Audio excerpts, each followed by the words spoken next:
Hi everybody, I'm Philip Duncan. Thanks for joining us. We've got a really big low pressure system over the country right now. The winds have died down in a number of areas, but we've got a lot of cloud showers and sunny spells all in the mix, and it's not really surprising. You can see why.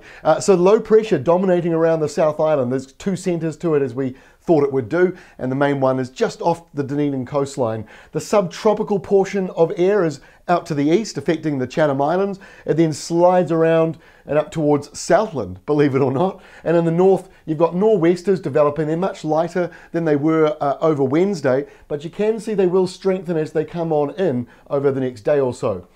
So speaking of, this is how we end the working week. This is Friday lunchtime, and you can see that windier southwesterly flow that crosses over the North Island. It won't be gale force for most places, but there might be some coastal gales and some showers coming in with that flow as well, which means many eastern areas will be dry and mild. There might be a couple that get into Bay of Plenty, otherwise it's looking mostly dry. To the weekend now, Saturday. Kind of the same story really. We've got high pressure just off the screen there to the north. Therefore, this is all westerly winds that you see on the screen. So that means eastern areas will be sunny. It'll be warm in the North Island's east coast, up and towards the late teens there. Not perhaps quite so warm in the South Island, but still warmer than average and warmer than usual for this time of the year as these westerlies come on in and the rain then falls on the west coast. To Sunday, and gone slightly wider screen to show you a bit of a change. There's a low forming here again because, you know, we've had a real shortage of low pressure systems coming in across us. So another one to kick off next week. So as we do that, there's a southerly that comes in.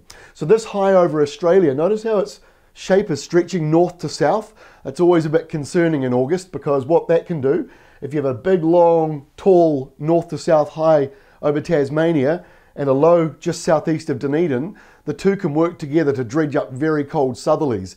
It was exactly around this time back in 2011 that we saw that snowstorm in Dunedin, Christchurch and Wellington, and snow flurries even as far north as Auckland. That was caused by a similar setup, but the difference was the high stretched off the screen, so it went right down to Antarctica. This is nothing like that. It will drive in a cold southerly though, and that will produce a bit of snow on the ranges. It'll be warm in the North Island though, so you won't really feel that colder southerly. And then this is how it looks for Monday, quite complicated again. Low pressure once more just out to the west. There is cold air coming in on the southern side of this, but it's still fairly mild for the northern side. So the North Island should be mild.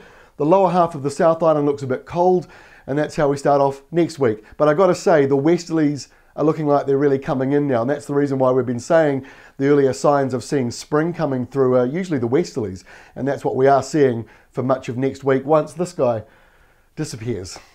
Another low. All right, that is all from me. We'll catch you again on Friday with the latest for the weekend.